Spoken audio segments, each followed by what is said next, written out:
Hello, hello there. My name is Maureen with my co-host Corey. We are The Real Guys, and this is The Real Show with two E's. We're bringing you another May edition of our May the 4th Star Wars month today. As always, I'm coming with my co-host Corey. How are you doing today, Corey? I'm doing very well, thank you. Well, you're doing very zesty because we have a zesty start. We've decided to embrace the spirit of Star Wars and bring a space, not quite a space drink, but we like to try things on The Real Show, don't we, Corey? We do. We've tried yogurt bars. Yep. We've tried Jaffa cakes and other confectionaries are available. You're making it sound like we've not had Jaffa cakes before that time. And we've tried all different types of things. Yes. But today we're trying a drink. What drink are we trying? Yes, we got. I'm gonna grab mine over here. Yeah, lemon San Pellegrino. San Pellegrino. It's a Italian sparkling juice drink. Yes. 16% juice. Don't know what the other 80-something% is. But 40%, Murray. Okay, I don't know what the other 40% is, but we'll try. Well, no, it's 16%. That means it's. Oh, I thought you said 60. No, I said 16%. Oh, okay. Which means the other 74% is something that I don't know. Yes. But we've 84. Because Corey has an aversion to drinking out of cans, ladies and gentlemen. Yep. We've put them in sort of what you can only be described as water fountain cups. So we've both got one here. We have. It's sort of. How would you describe the colour? What's it? Yellowy green. Yellowy green. Cheers. We're gonna have a drink. Yep. Cheers, mate. There you go. Chin Cheers. Chin. Skull. Yep. Dink it and sink it. We're having a drink.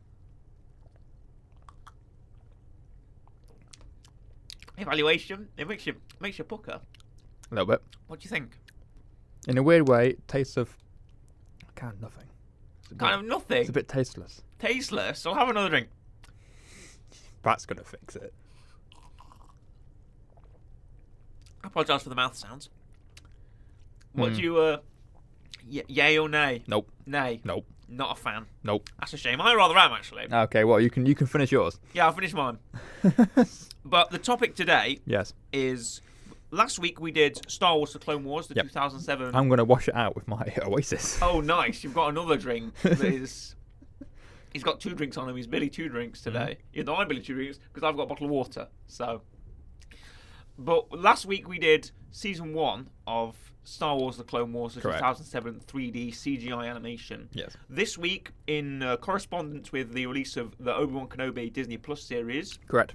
The live-action Kenobi series, as we record this, it's in 2 days. Yep. It was actually supposed to debut today. The first episode was supposed to come out today, but it was pushed back for a couple of days to 2 days. Damn you, Disney. Yeah, and they're going to release 2 episodes instead of 1. Could be doing Kenobi right now. So we could be doing Kenobi right now, but no, we're not doing Kenobi. We're doing Season 2 instead. Season 2 of Star Wars: The Clone Wars. Yeah, I feel like this is going to verge into Kenobi talk. 2009. It may verge into Kenobi talk. We may keep it on Clone Wars, but let's keep it on Clone Wars first. Yes. Because if you can remember an anecdote I gave you last week about my sort of visual dictionary of Star Wars and whatnot. Yep. And how, we looked through the heights of the characters, and that was all kind of fun, wasn't it?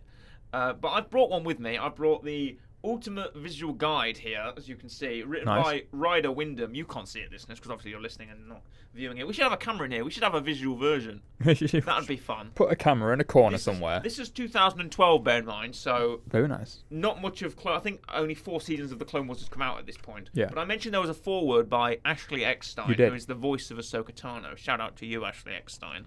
So, I've got the page here. I'm going to read it to you if you don't mind. Nice. This is a foreword. My first memory of Star Wars was truly visual.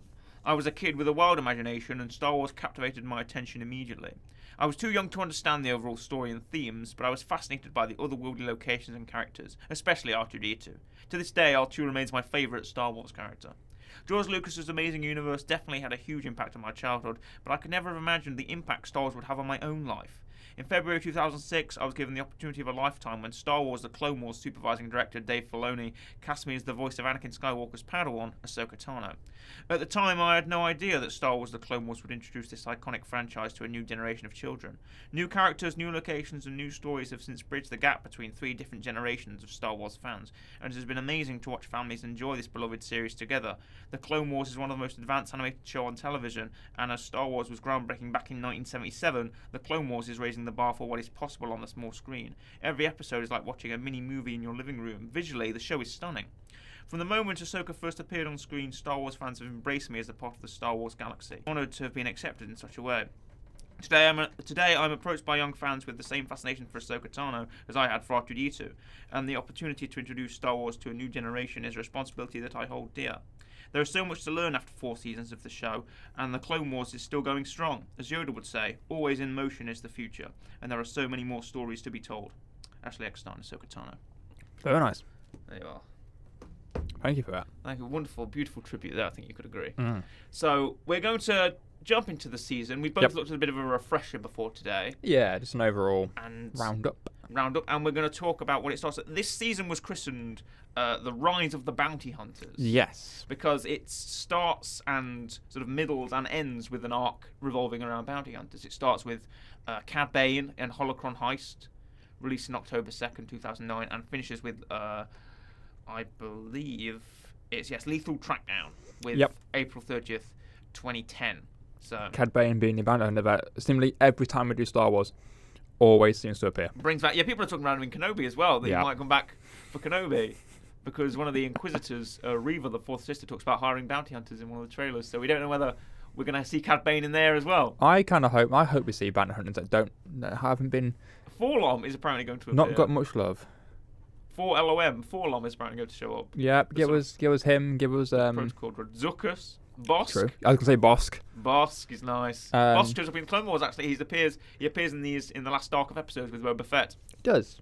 There's a lot of bounty hunters that have yet been explored in live action or have appeared in live action very briefly. What's his name? Who's the robot? The robot IG-88. Yes, who appears like in the background or something, doesn't he? No, he's in the scene on The Executor. Yeah. Darth Vader's walking around trying to find the Millennium Falcon. He hires these bounty hunters, the best bounty hunters he can find. It's Boba Fett, Dengar, Bosk, Zuckus and Forlom, and IG-88 are all standing there. Yeah. And IG-88 just kind of moves his head. And Dave Filoni says that's the mystique of IG-88. He's so cool. You know how awesome he is because he does nothing. He stands there and rotates his head. He's like, oh, he's so stoic. He's so stern and cool. He could do so much, but he does nothing. And also, his head is part of the cantina set. His head is the drink dispenser. Yeah. That they've dressed up, put some lights on, and which is the great sign of Star Wars. Just kit bashery is the Star Wars way, I believe. Yeah.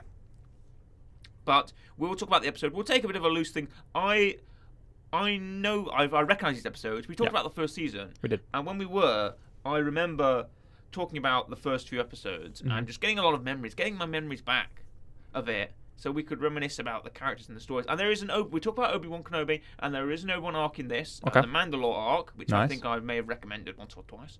It revolves around Kenobi's old flame, Duchess Satine Kryze, who is the Duchess of Mandalore, leading a new peaceful Mandalore. But the sect of Mandalorian warriors, the Death Watch, led by Pre Vizsla, try to establish the old warrior way of Mandalorian society. And Pre Vizsla, of course, played by Jon Favreau, who is now the showrunner of The Mandalorian and Book of Boba Fett, and all of the great things. I'm wearing a shirt today. I wish we had a camera on us, but I'm wearing a shirt today with lots of Mandalorian helmets on it. So it's actually the Coven Mandalorians from season 1 of the show. Maybe one day we'll have somewhere a camera that trying to think where we would put the camera. Us. Maybe over there, or over there, or there, or that corner, or that corner. Got like bringing like a webcam or something, just like plug it in a USB and stick it somewhere. That'd be fun. But what do you remember of this season? Second season, do you remember enjoying these episodes? Again, it's similar to last season. I would have been, so 2009, I've been 9 years old, or 8 years old, depending on when it came out. So again, it would have been primary school, waking up in the morning, watching it in the morning to see it on TV. Again, it would be a bit hit and miss. I was just watching it if it was on, and that was about it. Cartoon Network. Yes, pretty much. All the classics on Cartoon Network. It's up there. So, waiting for Star Wars. The first arc even includes Ahsoka. Ahsoka messes up at the Battle of Felucia. She gets loads of her clones killed in the turbo tank. Yep. And she's demoted to guard duty at the library with Jocasta Nu. You know who Jocasta Nu? I do not. Jocasta Nu is the librarian. She's the snooty librarian in Attack of the Clones. I wish I Jocasta Nu.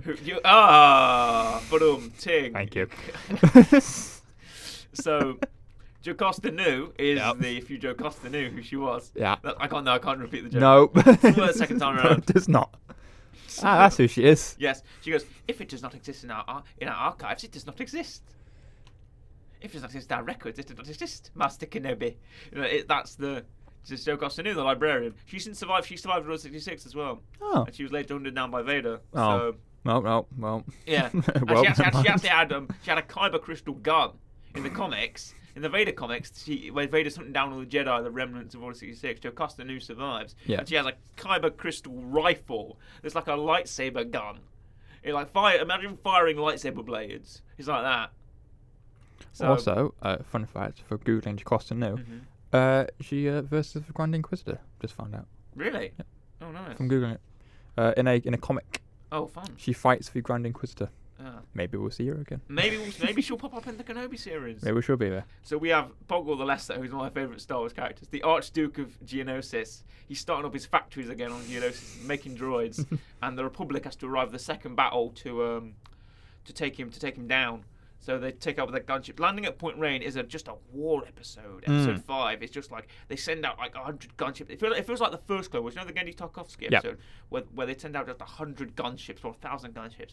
So they deploy loads of ships and loads of ATTs, and they've got this square. They're fighting off the Geonosians at every angle, and they're coming in with the tanks. And then Admiral Yularen sends the Y-wings in. And there's that great line where the clone stands up and he goes, "The reinforcements have arrived," and then all the Y-wings fly and they start bombing the Geonosians, and it's like a Vietnam episode. It's crazy. I mean, this is the one thing I will say when it comes to Clone Wars, and I guess animation in general lends itself more to massive fight scenes. Yeah, because you don't have to. There's no CGI. No, Star Wars. There's nothing because you just draw it. You just animate it yourself. Anything you want, it's there. You can do it, and it's great. It is great. It is really great. And yeah, they drop him, and then Ki-Adi-Mundi. We get Ki-Adi-Mundi in the Landing at Point Rain episode, and he uses the flamethrowers. And there's a great featurette.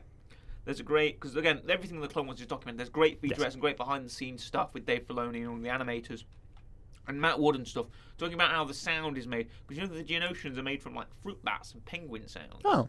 All the clicking and stuff like that is made from like fruit bats and animal noises and trilling. Like he said that he had one where he has like a comb, like a hair comb. Yes. And he like blows into it and it goes like that. And that's how it makes the Geonosian sort of flutter sound. Star Wars does weird things and stuff like that. Yeah, I love the sound creation. Even like prop stuff, like the lightsabers are just old camera flashes. Yeah. So they are. And I love that sort of the creativity is amazing. And there's a great segment where George Lucas was doing these episodes, was doing season 2 back in this time. Yeah. And before he sort of gave the reins to Dave, he was still a large creative force behind the Clone Wars. And he talks about the scene with Ki-Adi-Mundi where Ki-Adi-Mundi is going through the tunnel. And I think I'm mentioning it, and all the Geonosians are attacking him. And George Lucas says, and Dave Filoni recites this in the meeting. George Lucas goes, and they should bring the Geonosians and the flamethrowers. Yeah, have Ki-Adi-Mundi say, bring in the flamethrowers. And Dave Filoni and the team are like, what flamethrowers? Yeah. And then they do it. A scene where the clones come up in like snowtrooper uniforms, like flame trooper suits, and start burning the Geonosians with flamethrowers. You're like, all right, I'm pretty sure that's a war crime, but yeah, well. Yeah, there's nothing like a flamethrower on an indigenous population, right? Fine. It's fine. Nothing like that. It will buff out. And then we have Weapons Factory and Legacy of Terra, which are another 2 great episodes about Luminara Unduli and Padawan Barriss Offee arrive on the scene at Geonosis after they've sort of turned the tide of the battle to infiltrate the Weapons Factory and destroy it. With the super tank, the super tanks. Yep. They were great in Lego Star Wars 3, if you played it. I have played. It was like the best vehicle.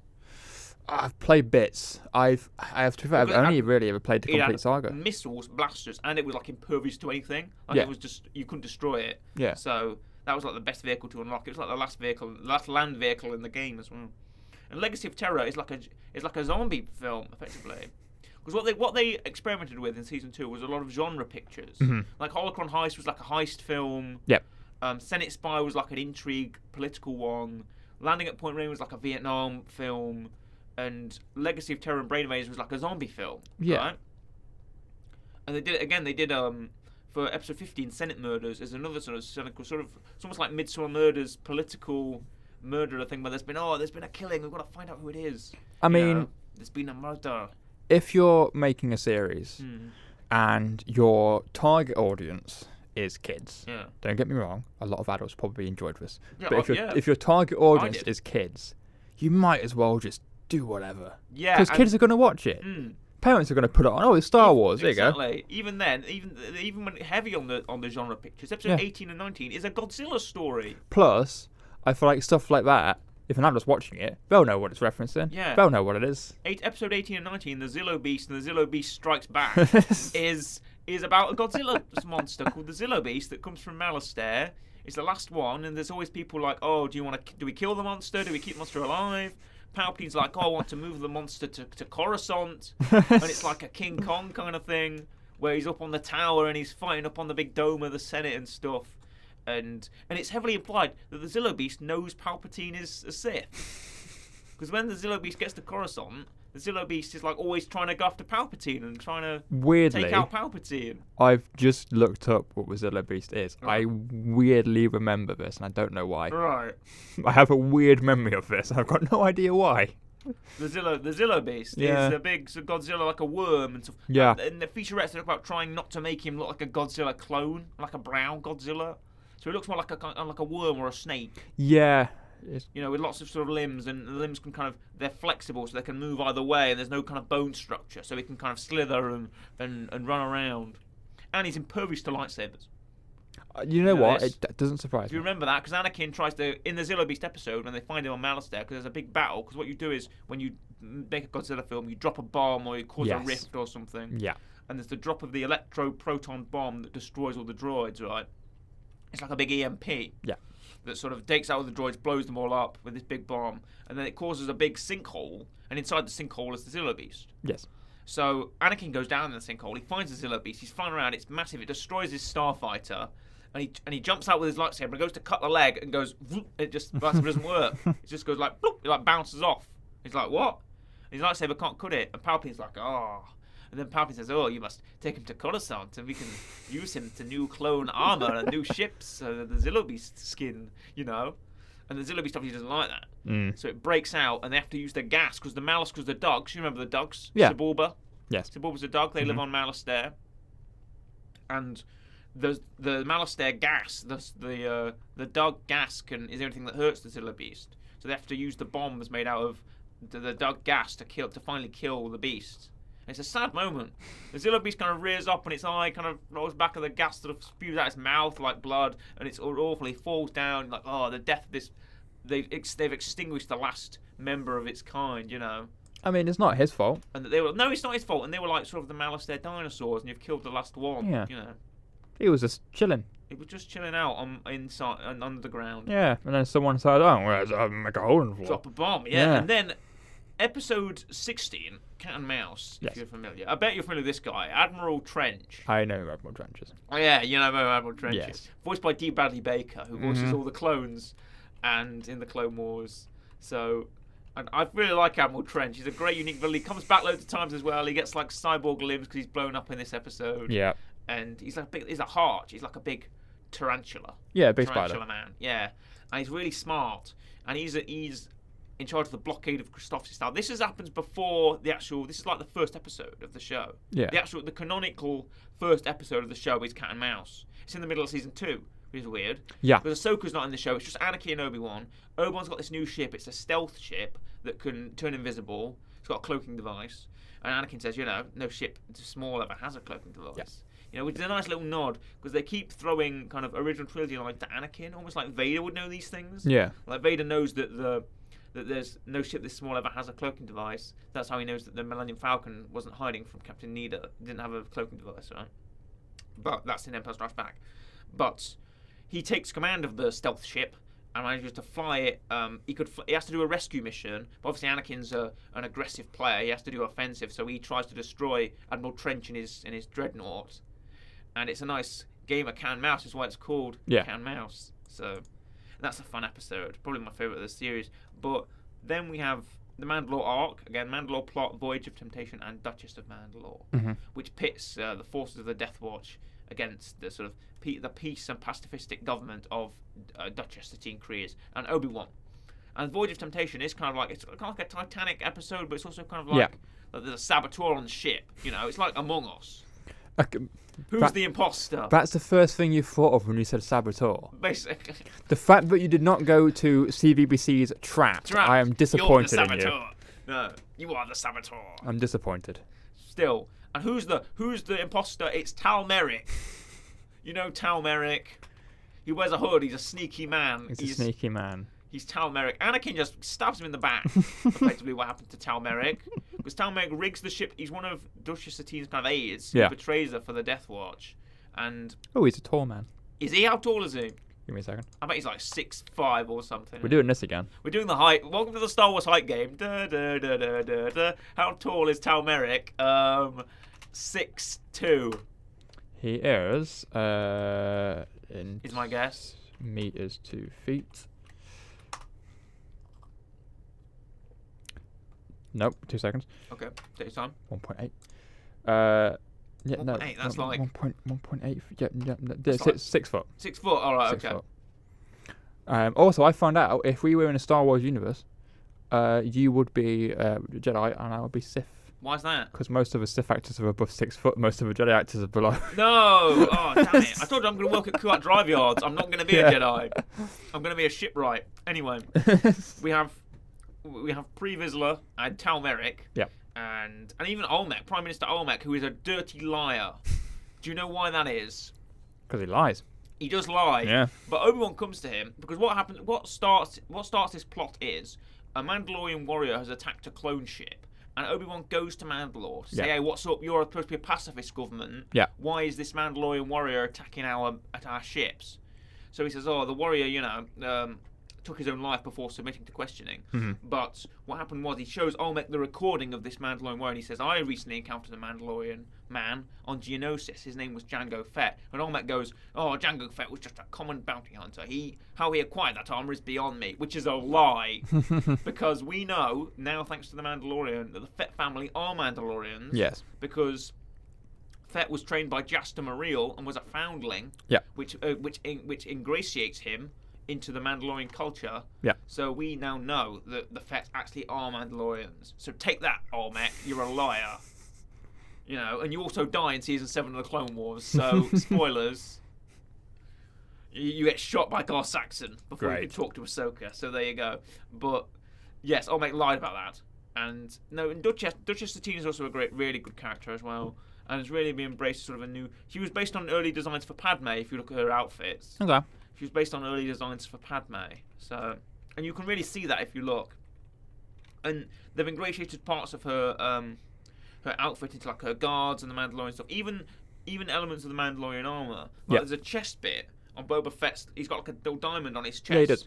And they've put that onto like the walls and the windows and things like that of the Mandalorian city. And it's like even the capital of Sundari, because there was apparently like a huge war or some kind of cataclysm on Mandalore between the Jedi and the Mandalorians that caused the surface of Mandalore to be uninhabitable. Yeah. So they have to live in these big dome cities, these glass cities, and you can see all the way through. So even in scenes like Obi-Wan and Satine are walking through the streets, you can look down, you can see people below them and above them and things like that. And you can see like through walls, like through multiple walls of rooms. So I feel that's really cool. I love the unique designs for these. Cities and places like Mandalore. It's one of those things that animation lends itself to doing really well. Yeah. Because you don't have to build a set. You don't have to do how are we going to get the camera that high? How we're going to get?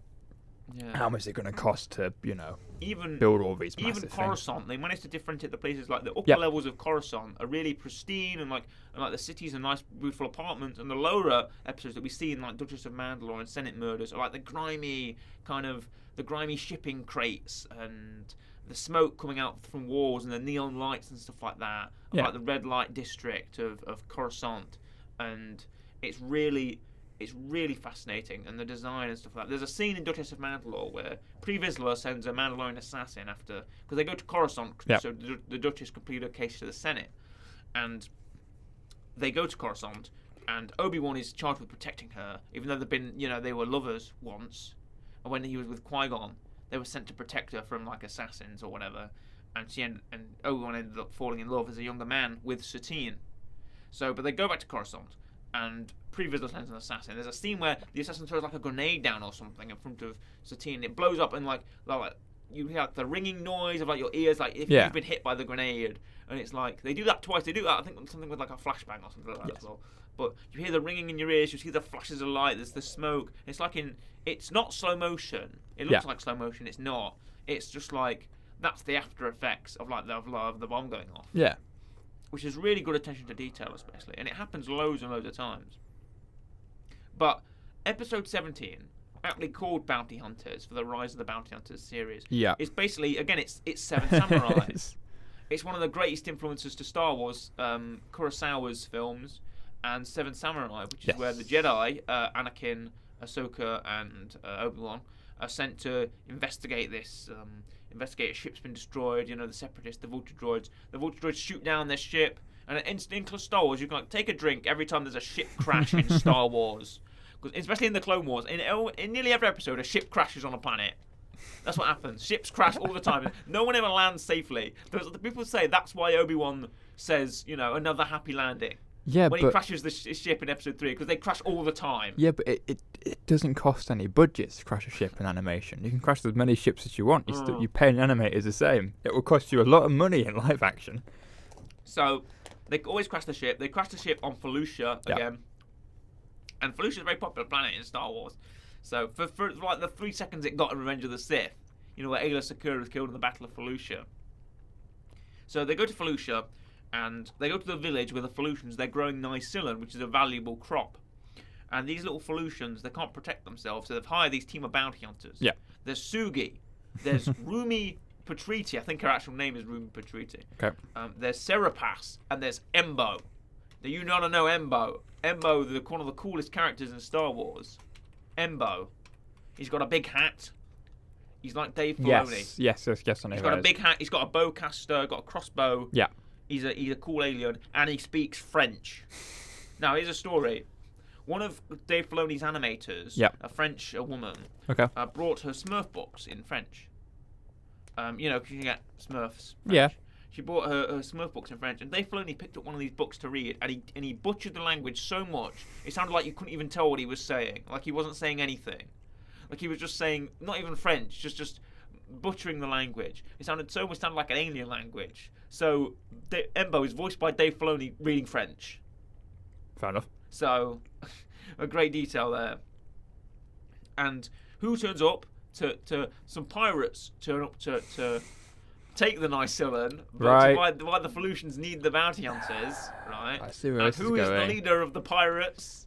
It's Hondo Onaka, Yeah, the there he greatest is. weak-way pirate in the galaxy. Me, Hondo. Great. You know, yeah, it's it's Hondo and his gang turns up. I couldn't have guessed with what you were just saying there. Yeah. He goes, I can't believe you came all this way to see me, Skywalker, Kenobi. It's me, Hondo. You know. Please don't bring him in a Kenobi series. Please don't have him in a Kenobi series. I don't want to see that. So he turns up with his gang, and he brings a tank. He brings loads of speeder bikes, and they have a great battle because they have to train the villagers to defend themselves. But Star Wars does all the time now. They did it in The Mandalorian. They do it in Clone Wars a couple of times. Where they have to train these villagers to fight the pirates. So like you got to swing your pike, swing your farming tools and whatever. Yes. And they charge on like these horses, and they do like a cavalry charge and stuff against the speeder bikes, and that's really fun. And then Hondo turns up with his tank and starts wasting the battlefield, and then Anakin has to fly up to fight Hondo with and Hondo's got an electro staff. He's got the Magna Guard staff, and then Pick Muck Muck, Pick Muck Muck, the Kowakian monkey lizard. Yeah. Pick Muck Muck turns up and tries to bites Anakin's ankle or something like that, I remember. And Anakin kicks him and he flies away into the distance. He kicks him and he flies away. And Pick Muck Muck flies away. So that's a great episode as well. The thing I like about the Clone Wars, kind of. Also, that's weird. What? Something on my laptop. I've got a picture of a. Oh, that's why. I was looking up Hondo, and a picture of Gandalf came up. It's a Gandalf meme with Hondo. And then on the side it goes, this looks like Ewan McGregor. I'm like, why? I just realised they photoshopped Ewan McGregor's face on Gandalf.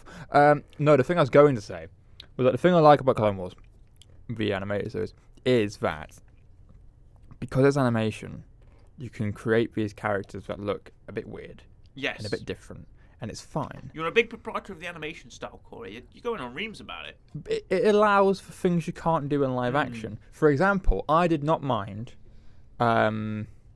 Sometimes when people come in from animation and they come to live action, people get a little bit. Oh, we're going to talk about the Grand Inquisitor. Well, no, not that. I mean, kind of, yeah. Mellowhead. I was thinking more of. Forgotten his name. Tell me, what does he look like? Bounty Hunter. Boba Fett. No. Dengar, IG-88, Bosk, Book of Boba Fett. Zuckuss.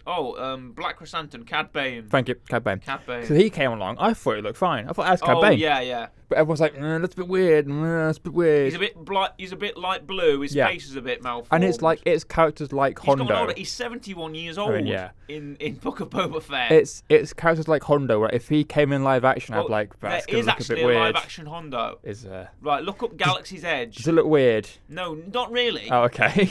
He's an animatronic / costume on one of the rides in Galaxy's Edge, and he's live action Hondo. So you should look that up. See what do you think of that? Actually, I'd be very interested to know what you think. I mean, it's not bad, but it's an animatronic. Look up Galaxy's Edge Hondo. I'll have a look as well. No, He doesn't look that bad. It's not bad. He's got the coat. He's got the hat. He looks a bit older. He's got the sort of weak-way face stuff. Yeah. You know. Animation just allows for you don't have to worry about making a costume and making it look good because it's animation. You just have it animated. Like if they did a live-action Hondo, they just get this to do it. Yeah. Just get a guy in the costume and have Jim Cummings do the voice. I mean, it's like you had other people as well, like Kit Fisto in one of the films looks good. Oh, in yeah. the other film. Kit Fisto in Attack of the Clones looks regular Kit Fisto smiling. In Revenge of the Sith, he looks like a demon. He's got really long teeth and like red eyes. And like, what happened to you, Kit Fisto? How many drugs have you been on? But you know, in the Clone Wars, that's great. It looks like he's just happy, smiley. Fantastic. You know, I think they say that in one of the featurettes. They say that they want Attack of the Clones Kit Fisto and not Revenge of the Sith Kit Fisto. So.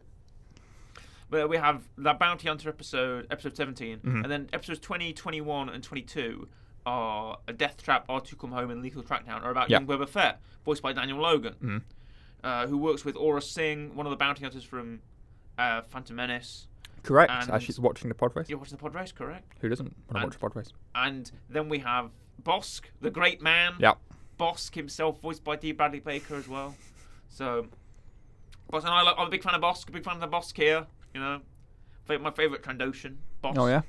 So. What out of all the other Trandoshans you have to choose from? Trandoshans, exactly. Well, there's a Trandoshan called Ganact in season 3. Well, no, season 1. Sorry, Trandoshan called Ganact that's voiced by Ron Perlman. So, and there's other Trandoshans in season 3 because Bosk.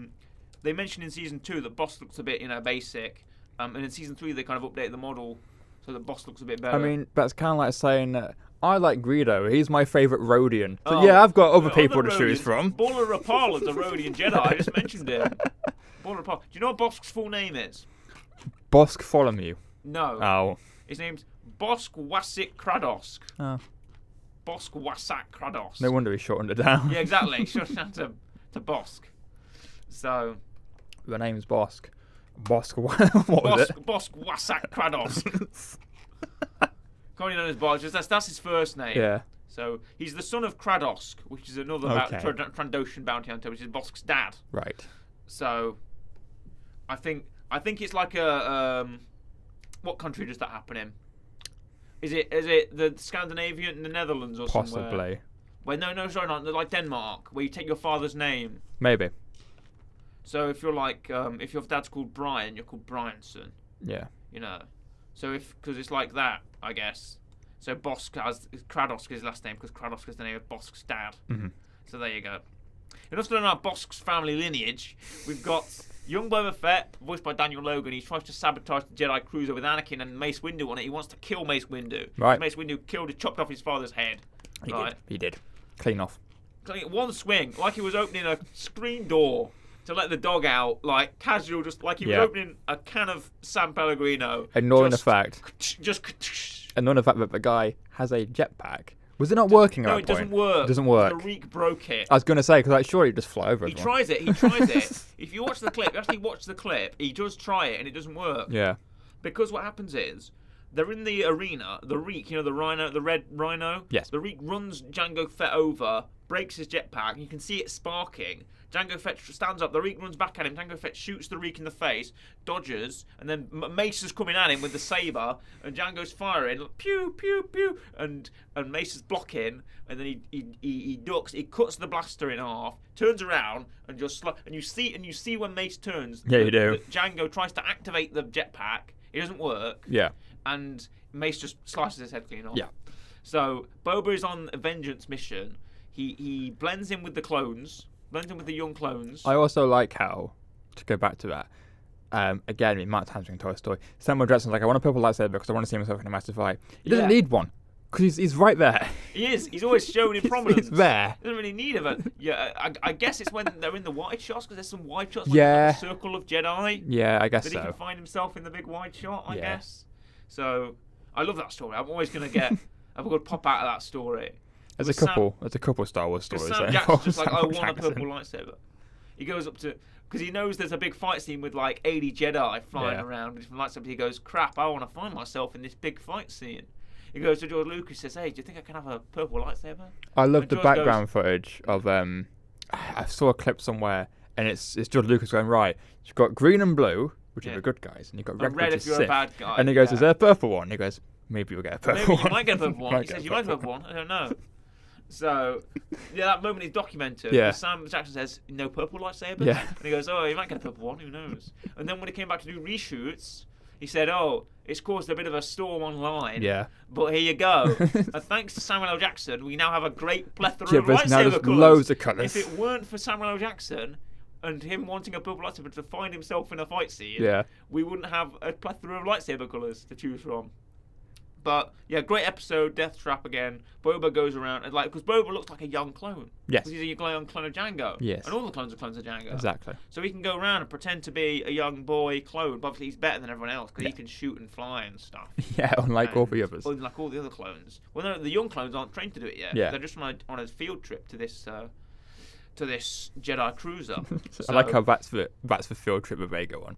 Yeah. We're going on a field trip to a Jedi cruiser. Jedi cruiser where they go war. They do war on this cruiser. Yeah. So it's a war cruiser, boys. Meanwhile, I went to Rand Farm. Nice. I went to White Post Farm.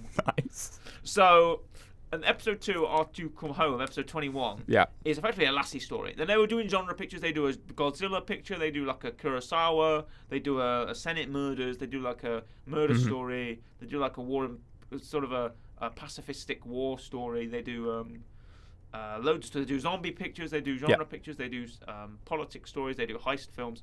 And this genre picture is in season 2 is effectively a Lassie story where R2 help. Anakin's stuck in the well. Anakin and Mace are stuck. Because what happens is, again, Boba Fett crashes the Venator. He crashes the ship, and the ship lands on Vancor and crashes again, because everything in Star Wars has to crash. Yeah. Every ship crashes. You don't just land a ship in Star Wars, you have to crash the ship. So they crash the ship because the resources are just. Everyone says there's the theory that Star Wars is just a plethora of resources. Everyone kills animals. Everyone crashes ships because you could just make another one, another animal, that kind of thing. Star Wars is just a wasteful universe. Everyone in Star Wars is just really wasteful. So true. Boba Fett sabotages the cruiser and it crashes. Who'd have thunk on Vancor, and Anakin and Mace survive. And they go down in their starfighters and they get trapped in the bridge because Boba rigged the bridge to explode with a bomb. Yeah. And they get trapped under some rubble. And R2-D2 is like, oh, what's going on? And Anakin's like, quick, you're going to have to go back to Coruscant and he'll call for help. And R2's like, Lassie. And he has to go back to the help. He has to get help at the temple. So he goes all the way back there. He avoids Boba and Aurra Sing and Bossk and stuff. And he gets chased by the Slave One. And he's flying Mace's starfighter and things like that. And he has to take out these Gundarks by stringing them up to Anakin's starfighter and flying the starfighter away, so the Gundarks go flying away. And he takes the hyperspace ring and flies all the way to Coruscant. He bursts into the room with Ahsoka and Plo Koon. Plo Koon's back. Yeah. And his troopers, the Wolf Pack, because Dave Filoni loves wolves. He likes wolves and Plo Koon and cowboy and big hats. Everything Dave Filoni loves is in this series. So the Wolf Pack are Plo Koon's troopers.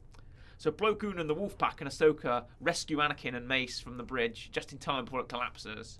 and manage to escape. Yes. And that leads us to episode 22, Lethal Trackdown, where they confront Aura and Boba, and Plo Koon and Ahsoka try and hunt them down because Mace can't go because Mace is injured and Mace is recuperating, and neither can Anakin.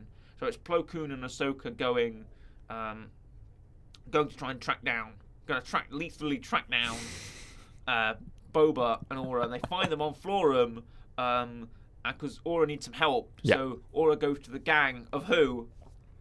Hondo! It goes to Hondo again. God's It's me, sake. Hondo Naka. Hello, Aura Singh. I love your old friend. It's me, Hondo. So they go to Hondo and they ask him for help, and Hondo can't help because Hondo doesn't want to get involved. Yep. He's a neutral party. But he says, all right, you can stay in my castle for a bit or whatever. Stay in my base.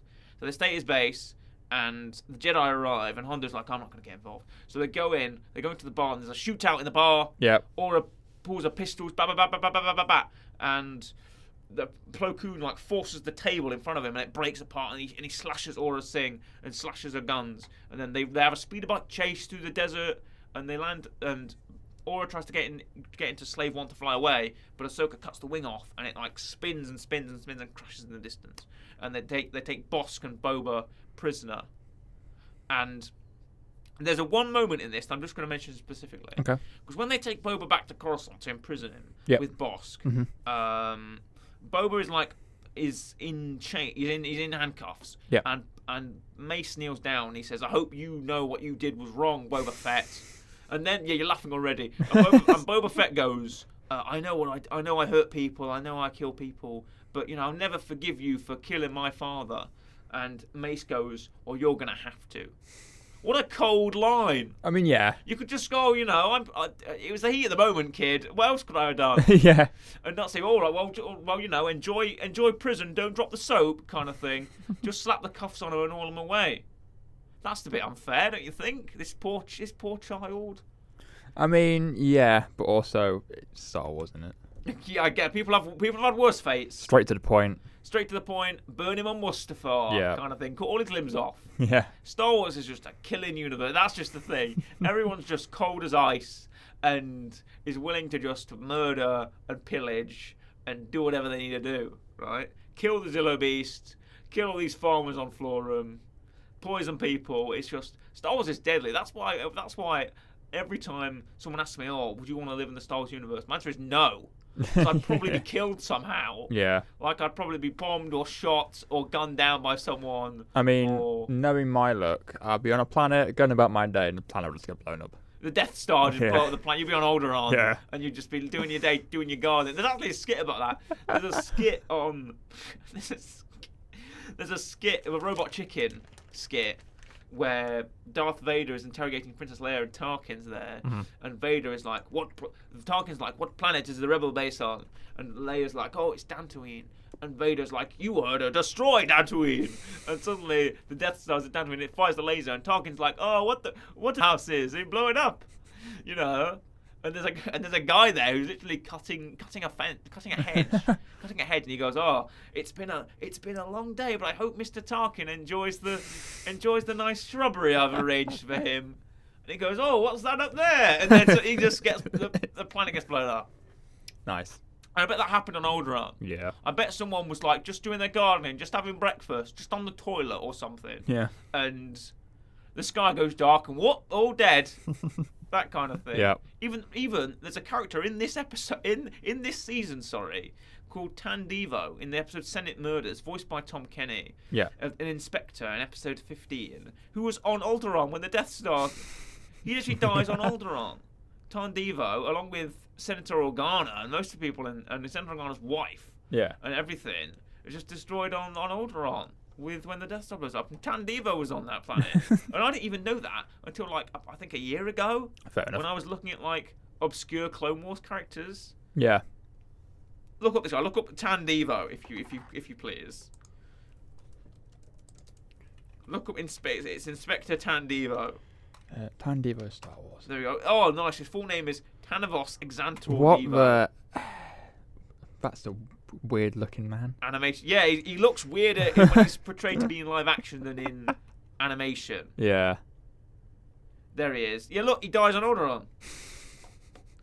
So, and he's one of the best inspector on Coruscant, and he doesn't even find the murderer in the episode. He doesn't even find. He gets it wrong. He thinks it's someone else. He thinks it's the Kaminoan senator. Yeah. But it's not. It's actually the person that died, Anaconda Farr, this Rhodian senator. It's actually his assistant Lolo who poisons him. Yeah. So, because she thinks he's a weak senator and she thinks he's not fit to have office, so kills him. And then she gets found out by Padme because she didn't drink the poison. Lolo didn't drink because the poison only affects Rhodian blood. Yeah. So Lolo didn't drink, and Padme finds it out. And Palpatine says, sometimes you've got to know how much control. Dave Filoni says this. Dave Filoni always wonders how much control Palpatine has over these situations. Like, was his hand in this or something like that? Yeah. Or did he not? Like, is he just kind of being a passive observer at this point? So That makes sense. to know, because Palpatine obviously controls both sides of the war. Yes. So we don't know how much control Palpatine exactly has.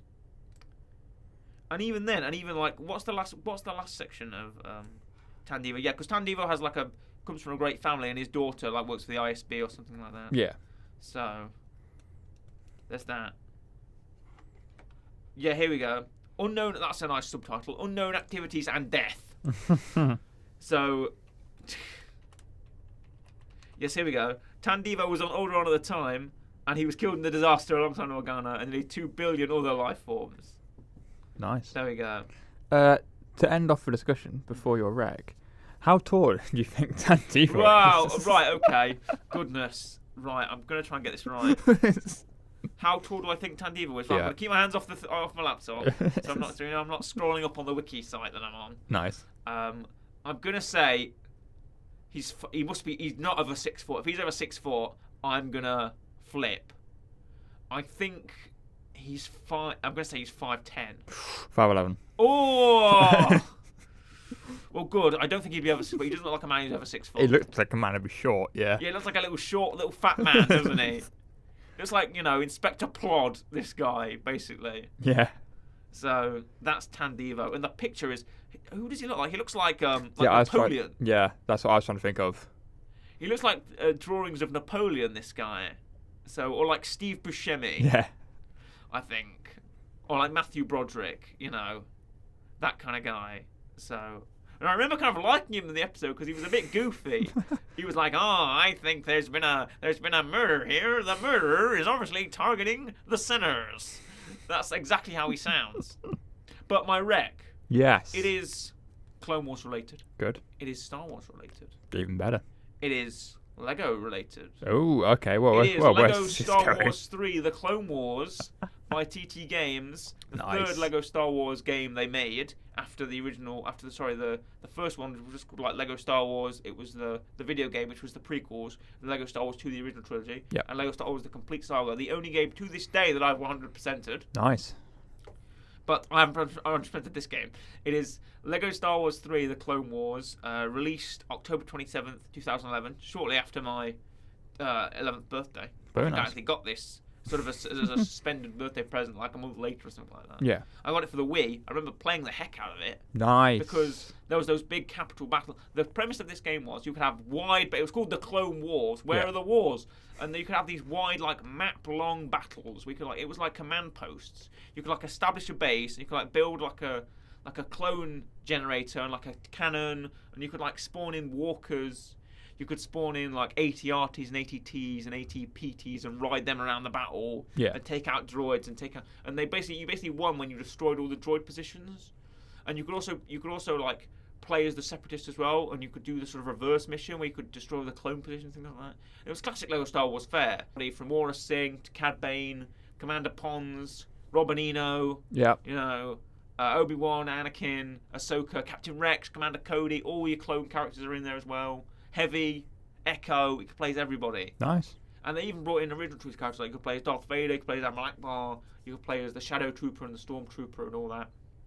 So a really good game for Nintendo Wii. I'm just going to praise the heck out of it. In fact, I'm going to give it a 9. Oh, very high.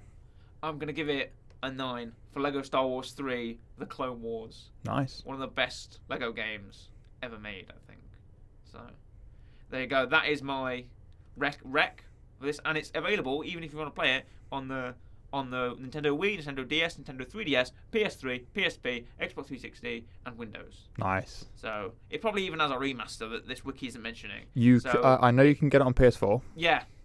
for a fact, because it's on PS Now. Okay, good. Well, there you go then. That's enough.